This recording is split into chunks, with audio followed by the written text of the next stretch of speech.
निर्गमन अध्याय 38। अग्नि बलि की वेदी बनाना।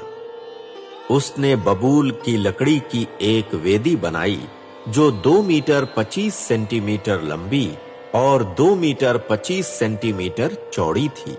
वह वर्गाकार थी। उसकी ऊंचाई 1 मीटर 35 सेंटीमीटर थी। उसने वेदी के लिए उसके चारों कोनों पर 4 सींग बनाए। वेदी और उसके सींग लकड़ी के एक ही टुकड़े से बने थे। उसने उसे पीतल से मढ़ा। उसने वेदी के सब पात्र भी बनाए, राख उठाने के पात्र, फावड़ियां, कटोरे, कांटे और अंगीठियां। उसने सब पात्र पीतल से बनाए। उसने वेदी के लिए कंगनी के नीचे पीतल की जाली की एक ऐसी झंझरी बनाई जो वेदी के मध्य तक ऊंची थी। उसने पीतल की झंझरी के चारों कोनों पर डंडों के जकड़ पट्टे के लिए 4 कड़े ढाले। उसने बबूल की लकड़ी के डंडे बनाए और उन्हें पीतल से मढ़ा। उसने वेदी के बाजुओं में डंडों को कड़ों में इस प्रकार डाला कि उनके सहारे वेदी उठाई जाए। उसने तख्ते जोड़कर वेदी को खोखला बनाया। कंडाल बनाना। उसने मिलन शिविर के द्वार पर सेवा करने वाली स्त्रियों के दर्पणों से पीतल का एक कंडाल तथा उसकी आधार पीठिका बनाई। निवास स्थान का आंगन बनाना। उसने आंगन बनाया। आंगन के दक्षिणी भाग के पर्दे पतले बुने हुए वस्त्र के थे। वे 45 मीटर लंबे थे। उनके लिए 20 खंभे और पीतल की 20 आधार पीठिकाएं थीं। किंतु खंभों के छल्ले तथा उनको जोड़ने वाली पट्टियां चांदी की थीं। उत्तरी भाग के पर्दे 45 मीटर लंबे थे। उनके लिए 20 खंभे और पीतल की 20 आधार पीठिकाएं थीं। किंतु खंभों के छल्ले तथा उनको जोड़ने वाली पट्टियां चांदी की थीं। पश्चिमी भाग के पर्दे 22.5 मीटर लंबे थे। उनके लिए 10 खंभे और 10 आधार पीठिकाएं थीं। खंभों के छल्ले तथा उनको जोड़ने वाली पट्टियां चांदी की थीं। पूर्वीय भाग में सामने की ओर के पर्दे 22.5 मीटर लंबे थे। आंगन के द्वार की एक ओर के पर्दे 6 मीटर 75 सेंटीमीटर लंबे थे। उनके लिए 3 खंभे और 3 आधार पीठिकाएं थीं। ऐसा ही दूसरी ओर भी था। आंगन के द्वार के दोनों ओर के पर्दे 6 मीटर 75 सेंटीमीटर लंबे थे। उनके लिए 3 खंभे और 3 आधार पीठिकाएं थीं।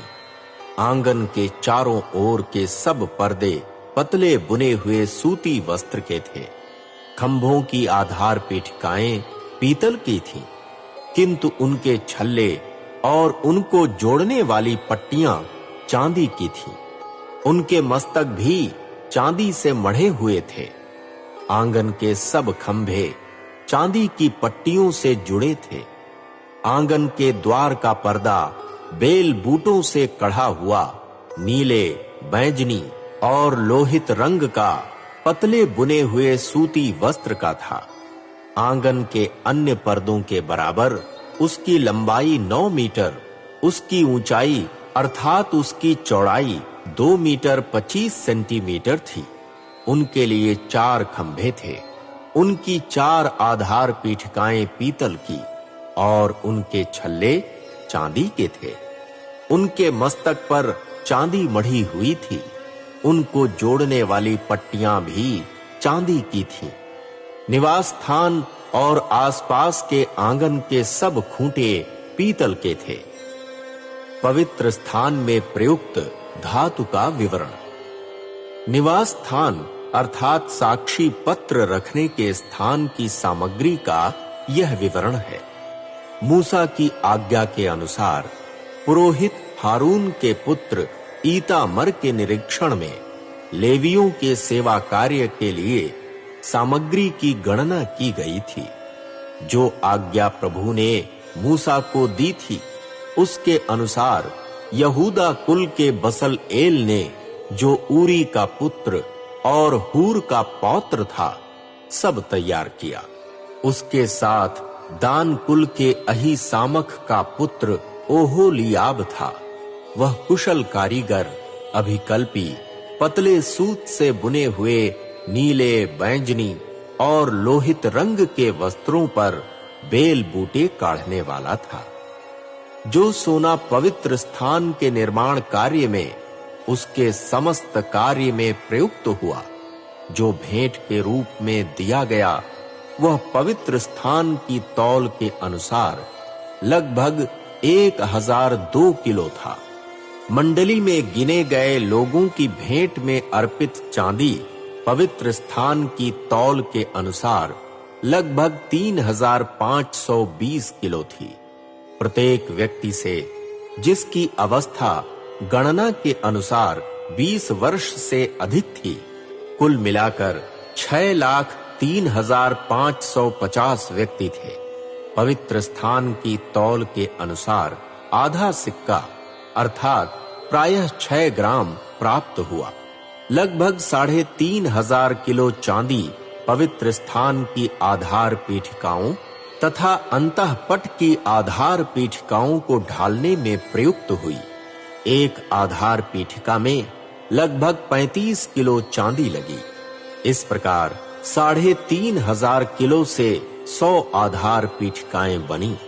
शेष 20 किलो से उन्होंने खंभों के छल्ले बनाए, उनके मस्तक को मढ़ा तथा उनको जोड़ने वाली पट्टियां बनाई। जो पीतल भेंट में चढ़ाया गया वह लगभग 2,425 किलो था। उन्होंने इससे मिलन शिविर के द्वार की आधार पीठिकाएं, वेदी, झंझरी और वेदी के सब पात्र, आंगन के आसपास की आधार पीठिकाएं, आंगन के द्वार की आधार पीठिकाएं, निवास स्थान की सब खूंटियां और आंगन के आसपास की सब खूंटियां बनाई।